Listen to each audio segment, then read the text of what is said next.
This, my third novel, called The TWILIGHTS Last Gleaming, is, I admit, a bit of a mystery to me. I think it's because it flowed so easily onto the page that years later, I completely forgot what was in it. So I did a brave thing. I took the book down from the shelf and reread it.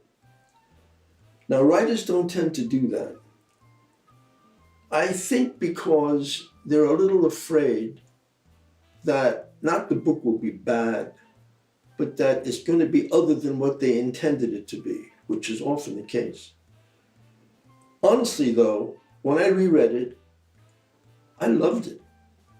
It was juggling so many balls in the air without dropping one that I thought to myself, would I have the courage to write a book like that today?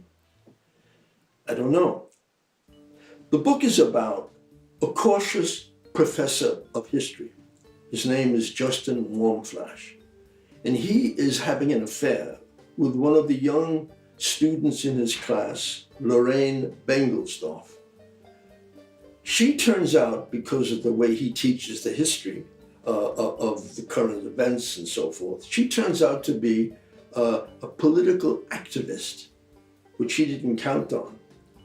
And because he's in love with her, he gets dragged into some of her illegal activities. For example, she and her followers burned down a draft board as a protest against the Vietnam War.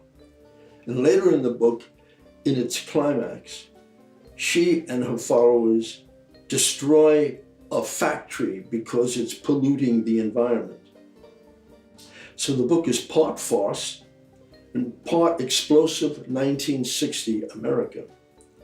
It also has a Joan of Arc parallel, history in more ways than one. I read this book as though I hadn't written it.